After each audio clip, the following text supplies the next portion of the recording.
Okay. JM, paano mo nabalitaan na nalipat ka nga sa San Miguel?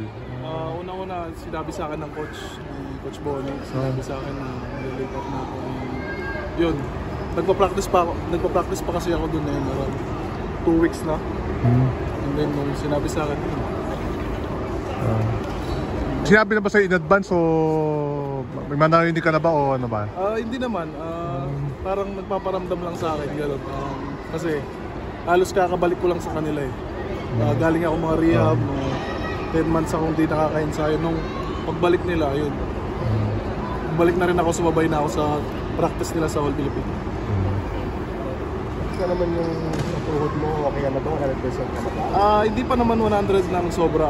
Nagre-rehab pa ako ngayon. Rehab pa sa Transcend. May isang phase pa ako doon, parang 1 month pa ako.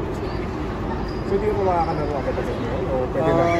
Pwede naman actually, pero dinadahan-dahan ko pa lang. Most likely kasi kung magbaback up kay Junmar, tingin mo din sa role na yun? Siguro okay lang po para sa akin kasi halos bata pa ako, so dahan-dahanin ko lang yung sistema ni Coach.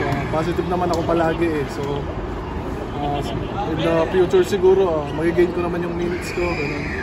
Sarili naman ako sa sitwasyon na ganito, so positive lang araw-araw. Nalungkot ka ba nung terminate ka? Siyempre medyo mixed emotions eh. May masaya, may konting sad, pero ganun talaga eh.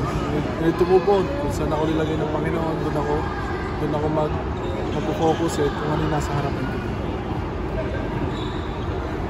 JM, galing. Thank you po, thank you.